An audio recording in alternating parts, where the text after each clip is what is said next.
Hello everyone, welcome to UGC Net Gyan Computer Science. I am Jyoti Budhwar. Today we are going to discuss some important points or last minute revision, last important points for DSSB TGT Computer Science.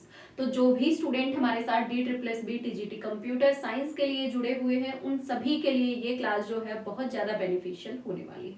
तो class को last तक जरूर देखिएगा। उसके साथ ही अगर आप में से कोई भी स्टूडेंट चैनल पर न्यू है देन चैनल को सब्सक्राइब करें, साथ में बेल आइकन को प्रेस करना ना भूलें ताकि आपको सारी क्लासेस की नोटिफिकेशन टाइम टू टाइम मिलती रहे। ठीक है, तो चलिए क्लास को स्टार्ट करते हैं।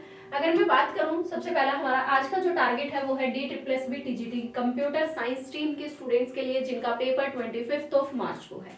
आज आपके पास 5 मार्च हो चुकी है, आपके पास बचते हैं पूरे 20 दिन। तो इन 20 दिनों में आप किस तरीके से प्रिपेयर करें, इन 20 दिनों में आप लोग किस तरीके से प्रिपेयर करें कि आप लोग सिलेक्शन ले पाएं।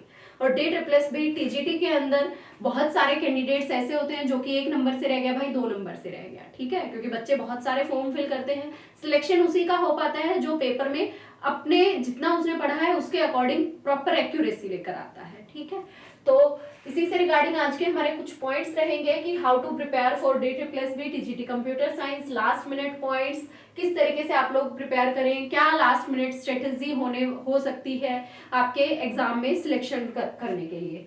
तो क्लास में लास्ट तक जरूर बने रहिएगा। सेम अगर क्लास पसंद आती है then please press the like button and share with your friends. चलिए, तो अगर मैं बात करूं सबसे पहला इंपॉर्टेंट पॉइंट्स, अब DSSB जो है भाई यहाँ पे कोई सिलेबस तो डिफाइंड है नहीं आपका। जो बाकी एग्जाम हो रहे हैं, अब आजकल KVS हुआ, प्रॉपरली डिफाइंड सिलेबस था, एनवीएस था, एनवीएस में कोई डिफाइंड सिलेबस नहीं था, तो इसीलिए उन्होंने सब कुछ डाल दिया। अब कंप्यूटर साइंस खुद में कितनी वास्ट टर्म है हमारे पास कि उसके अंदर हम अगर बात करें कि हमारे पास अगर हमें 5 सब्जेक्ट आते हैं और मैं कहूँ कि मुझे 10 सब्जेक्ट आते हैं, तो क्या मैं कंप्यूटर साइंस की मास्टर हूँ? नहीं हूँ। मुझे बहुत कुछ अलग से सीखने की जरूरत है, क्योंकि कंप्यूटर साइंस खुद में इतना वास्ट है कि कोई एक अकेला पर्सन ये नहीं बोल पाएगा कि मैं कंप्यूटर साइंस का मुझे सब कुछ आता है। तो इसीलिए अब सब कुछ आने के लिए हमें क्या पता होना चाहिए कि कहाँ कहाँ से एग्जामिनर क्वेश्चन पूछता है एग्जाम में। तो हमें उन पॉइंट्स को टच करना है। प्रीवियस पेपर्स को एनालाइज करते हुए हमें उन टर्म्स को देखना है जहां से एग्जामिनर एग्जाम में क्वेश्चंस पूछता है। तो स्पेसिफिक सिलेबस तो है नहीं, तो अभी हम चलते हैं जहां से मोस्ट स्कोरिंग सब्जेक्ट्स रहते हैं कि जिनको आपको बार बार रिवीजन करने की जरूरत है, उनके की पॉइंट स्टडी करने की जरूरत है ताकि आप लोग आसानी से अपना सिलेक्शन ले पाए। तो सबसे पहला और basic easy subject that is digital electronics. तो भाई डिजिटल इलेक्ट्रॉनिक्स से आपको एग्जाम में 4 से 5 क्वेश्चंस देखने को मिलते हैं DSSB के अंदर, चाहे आपका DSSB हो, KVS हो, NVS हो, कोई भी। KVS का तो इस बार सिलेबस नहीं था। NVS की अगर मैं बात करूं तो NVS में भी आपके डिजिटल से आए थे, आपके एस्टेट में भी आते हैं, HPSC में भी आएंगे, सेम एज DSSB में भी आएंगे। तो 4 से 5 क्वेश्चन की वेटेज रखता है हमारा digital electronics. Same next subject है हमारे पास डेटा स्ट्रक्चर। डेटा स्ट्रक्चर से भी आपको 5 से 6 क्वेश्चन देखने को मिलते हैं। और ज्यादातर क्वेश्चन कहां से पूछे जाते हैं डेटा स्ट्रक्चर में? सर्चिंग से, एक क्वेश्चन सर्चिंग से, एक क्वेश्चन सॉर्टिंग, 1 से 2 क्वेश्चन सॉर्टिंग से, और कम से कम 3 क्वेश्चन ट्री से, और एक क्वेश्चन आपका पूछा जा सकता है स्टैक से, जिसमें prefix, infix, postfix, order, traversal आपसे पूछ सकता है। ठीक है, डेटा स्ट्रक्चर प्लस साथ में बेसिक ऑफ एल्गोरिदम। एल्गोरिदम का जस्ट बेसिक कंसेप्ट आपको पता होना चाहिए, मतलब एल्गो क्या होता है, ग्राफ क्या होता है, नोड क्या होते हैं, वर्टिसेस क्या होते हैं, BFS क्या है, DFS क्या है। अगर इतना भी कर रखा है तो भी एल्गो का एक क्वेश्चन यहाँ से आपका हिट हो जाता है। उसके बाद नेक्स्ट सब्जेक्ट आता है हमारे पास जो DSSB के अंदर एग्जामिनर एग्जाम में पूछता है, ऑपरेटिंग सिस्टम। भाई ऑपरेटिंग सिस्टम से स्टेटमेंट बेस्ड क्वेश्चन, डेडलॉक से क्वेश्चन, आपके CPU शेड्यूलिंग से क्वेश्चन, एक क्वेश्चन हर टॉपिक से पूछे जाते हैं। तो सेम 4 से 5 सब्जेक्ट की वेटेज रखता है आपका ऑपरेटिंग सिस्टम। नेक्स्ट सब्जेक्ट आता है हमारे पास computer networking. Same computer networking के अंदर ज्यादातर क्वेश्चन आपको IP एड्रेसिंग से, क्लासेस से, क्लास कौन सी क्लास में लाई करेगा, अगर ये IP एड्रेस है तो TCP IP प्रोटोकॉल, कौन सा प्रोटोकॉल किस लेयर पे लाई करता है, कौन कौन से हमारे पास डिवाइसेस होते हैं, OSI मॉडल के अंदर कितनी लेयर है, किस लेयर का क्या फंक्शनिंग है। तो computer networking. Same next one अगर मैं बात करूं तो database management system plus SQL, DBMS plus SQL। तो DBMS प्लस SQL से भी आपको 6 से 7 क्वेश्चन देखने को मिल सकते हैं। DBMS में सेम ER मॉडल से, रिलेशनल मॉडल से, फंक्शनल डिपेंडेंसी, नॉर्मल फॉर्म, और डिपेंडेंसी प्रिजर्वेशन, ट्रांजैक्शन की प्रॉपर्टी, एसिड प्रॉपर्टी क्या है, एसक्यूएल के अंदर अलग अलग क्लॉजेस का क्या है, एग्रीगेट फंक्शन कौन से हैं, क्या सिनेरियो रहता है, कौन सा हमारा फंक्शन, कौन सा हमारा ऑप्शनल होता है, कौन सा क्लोज हमारा कंपलसरी होता है। तो बेसिक क्वेश्चन आपको डीबीएमएस प्लस एसक्यूएल से देखने को मिल सकते हैं।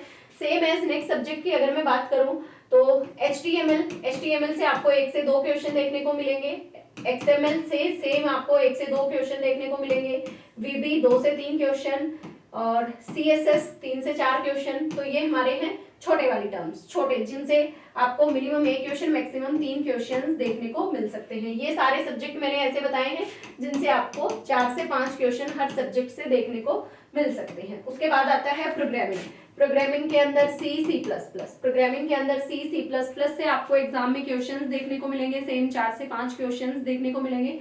डिस्क्रीट मैथमेटिक्स के भी पिछली बार 1 से 2 क्वेश्चन बेसिक क्वेश्चन आपसे पूछे गए थे, ग्राफ से पूछ लिया था, डिग्री से पूछ लिया था, एजेस आपको एक ग्राफ देके और उसमें कितने नंबर ऑफ एजेस हो सकते हैं, कुछ इस तरीके से बेसिक क्वेश्चन डिस्क्रीट मैथमेटिक्स से भी पूछे गए थे, ठीक है। और अब आजकल अगर मैं बात करूं, जो आजकल के पेपर आ रहे हैं उनके अकॉर्डिंग अगर मैं बात करूं तो पाइथन का बेसिक भी आपसे पूछा जा सकता है। भाई केवीएस में पाइथन आया है, एचपीएससी में आएगा तो क्या पता DSSS भी पाइथन का बेसिक आपको दे दे।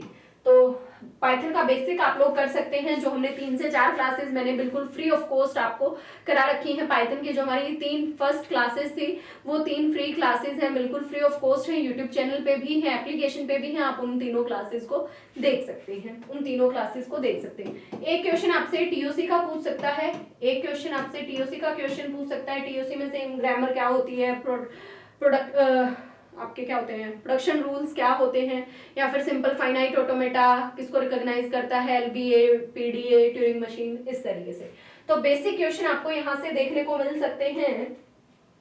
उससे अलग आपको मल्टीमीडिया से बेसिक क्वेश्चन 1 से 2 क्वेश्चन देखने को मिल सकता है। उसके बाद आता है बेसिक कंप्यूटर फंडामेंटल। तो कंप्यूटर फंडामेंटल के सेम आपको 4 से 5 क्वेश्चन देखने को मिलेंगे। कंप्यूटर फंडामेंटल में आपसे basic of computer, components of computer,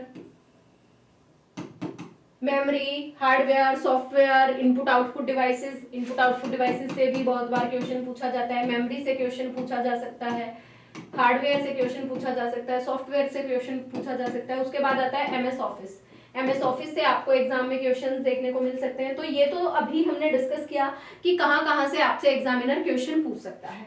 अब हम आते हैं कि किस तरीके से आपको इन चीजों को पढ़ना है लास्ट में 20 दिन के अंदर।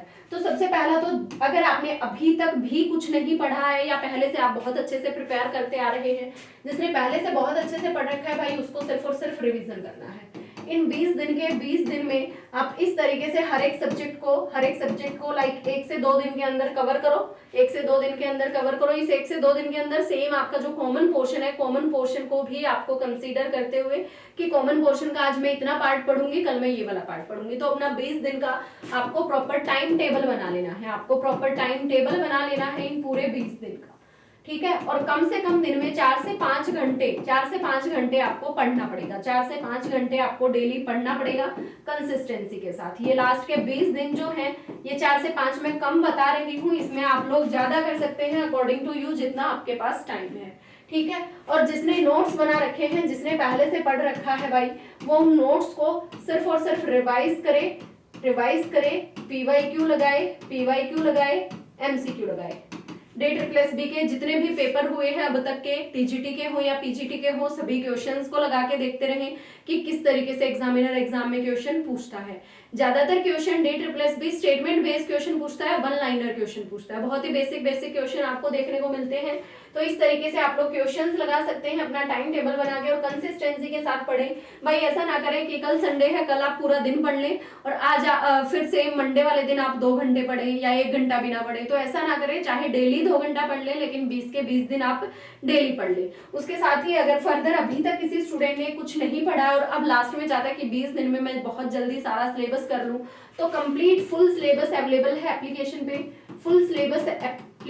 अवेलेबल है 90%। According to previous paper analysis 90% full syllabus आपका एप्लीकेशन पे अवेलेबल है। भाई आप एप्लीकेशन को विजिट करके फ्री डेमो क्लासेस देख सकते हो, एप्लीकेशन का नाम यूजीसी नेट ज्ञान कंप्यूटर साइंस, सेम एप्लीकेशन का नेम, एप्लीकेशन का लिंक और वेबसाइट का लिंक आपको नीचे डिस्क्रिप्शन बॉक्स में भी मिल जाएगा।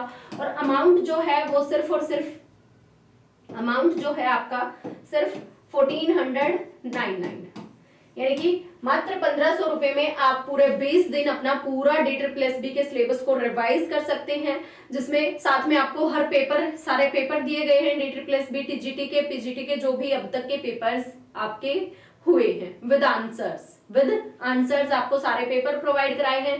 सारे सब्जेक्ट्स का डिटेल्ड एक्सप्लेनेशन है, हर सब्जेक्ट के PDF नोट्स मिल जाएंगे। अगर लास्ट में टाइम बहुत कम है तो नोट्स मत बनाना, सीधा क्लास देखो, नोट्स पढ़ो, काम खत्म। क्लास देखो, नोट्स पढ़ो, काम खत्म। लेकिन ये 20 दिन आप अपनी जी तोड़ मेहनत कर दो और एक नौकरी आपकी DSSB में सिलेक्शन आपको दिला सकती है। लेकिन उसके लिए वही सेम बार बार यही कहूंगी, सक्सेस होने का एक ही मूल मंत्र है भाई, पढ़ना पड़ेगा, पढ़ना पड़ेगा, पढ़ना पड़ेगा, और कुछ नहीं है। ठीक है, बिना पढ़े कहीं कुछ नहीं होगा। उसके लिए आपको जस्ट मेहनत तो करनी पड़ेगी, लेकिन हाँ, सोर्सेज प्रोवाइड कराना आपको मेरी जिम्मेवारी है, तो सोर्सेज आपको प्रोवाइड कराए जाते हैं।